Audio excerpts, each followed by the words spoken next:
Ce pot de miel, on l'a acheté 1,73 €, c'est quasiment 6 fois moins que certains autres pots sur la table. Alors le scan est parti butiner à gauche à droite pour expliquer cette différence de prix.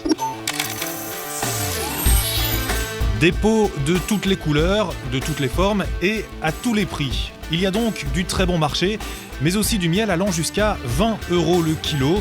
L'équipe du Scan n'a pas su quoi choisir, elle a pris un peu de tout, puis est allée au CARI, une ASBL qui surveille l'apiculture wallonne et bruxelloise. Est-ce que ce sont de bons produits, tout simplement ? Comme ça, avoir un miel, le consommateur, à la limite, c'est pratiquement rien dire. Maintenant, il faut commencer à analyser un peu plus près, sans quoi c'est mission impossible. Alors, analysons d'un peu plus près notre pot acheté 1,73 €. Sa provenance pose question. 60% de chinois, 20% ukrainiens, du bulgare, du roumain ou de l'espagnol. Pour donner un peu de couleur, pour redonner un peu d'arôme, enfin, on va jouer là-dessus, quoi. Donc on est sur des miels, je veux dire, qui ne sont pas produits sur la Lune. C'est bien, hein. C'est très rassurant. Donc ils ont fait des milliers de kilomètres qui ont été refondus, remélangés, etc. On part sur des produits qui sont pratiquement à coup sûr adultérés. Du miel adultéré, autrement dit du miel auquel on ajoute un complément sucré et secret, histoire d'augmenter sa quantité en diminuant son prix. La pratique est interdite, mais ce faux miel se vend énormément, contrairement au vrai miel, victime de cette fraude. Aujourd'hui, on est sur un marché international qui est catastrophique. Je veux dire, les apiculteurs partout dans le monde pleurent. On va dire ça comme ça, c'est vrai. On n'achète plus le miel. Et les prix diminuent, et la production diminue aussi. C'est incompréhensible. Alors, comment peut-on expliquer une situation comme ça ? C'est le fait d'ajouter des sirops qui ne sont pas des miels. Alors, peut-on différencier le vrai du faux ? Un laboratoire s'est spécialisé dans la détection de fraude, et ça tombe bien, il est en Belgique. En Flandre, plus précisément, au sein du service scientifique interne de la Commission européenne. Ce laboratoire avait déjà en 2015 analysé du miel de différentes origines. Le temps d'enfiler la blouse blanche de circonstance et voici les conclusions de ces recherches. On a analysé à peu près 900 échantillons qui nous ont été fournis par les différents États membres. Et sur ces 900 échantillons, à peu près 14% des miels qui étaient suspects. 14%, soit un pot sur 7, coupé avec du sirop de maïs, de canne à sucre ou d'autres substances plus difficiles à détecter.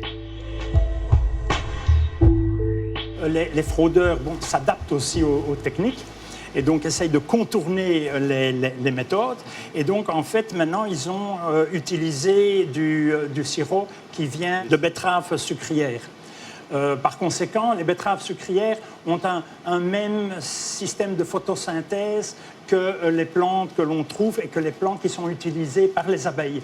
Du coup, il est beaucoup plus difficile de faire cette distinction. Vous l'avez entendu, le labo parle de fraudeurs, mais il ne peut prendre aucune mesure pour lutter. Ce sont aux pays membres à réagir. Alors, pour nous, les consommateurs, il s'agit évidemment d'une mauvaise nouvelle.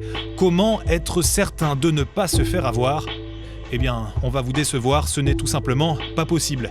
Vu que la pratique est interdite, évidemment, l'étiquette ne mentionne pas le sucre ajouté. Et à l'œil nu, on a beau essayer, impossible de déceler la moindre fraude. Reste une solution, vous fournir directement auprès d'un producteur comme celui-ci, en province de Liège. Il vend son miel environ 10 € le pot. On a un public, nous, qui est plus en vente directe, un public qui est plus consciencieux, vraiment de devoir manger un miel de qualité qui mettra un prix, que quelqu'un qui prend peut-être du miel donc à 2 ou 3 € juste pour dire de sucrer un thé, un café. Et le but uniquement, c'est de sucrer uniquement son café et non pas apprécier toute la qualité et tout le travail également de l'apiculteur qu'il y a derrière. Produire du miel n'est qu'une activité complémentaire. Pour Alexandre, il ne subit que modérément la crise du miel. Mais pour les autres producteurs, ceux qui essayent d'en vivre, il est très difficile de lutter face à ce faux miel, du miel sans les abeilles. Vous savez, vous prenez une gifle, 2 gifles, 3 gifles, et puis après on arrête. Hein. Donc le nombre d'apiculteurs diminue, le nombre de ruches diminue, donc on est vraiment... La lumière est au moins orange, si pas rouge. Voilà, si vous avez des idées ou des remarques, n'hésitez pas, un mail, lescan@rtbf.be, un commentaire aussi, juste en dessous ici. Et puis vous pouvez revoir d'anciens numéros du Scan par là, ou d'autres vidéos RTBF par ici.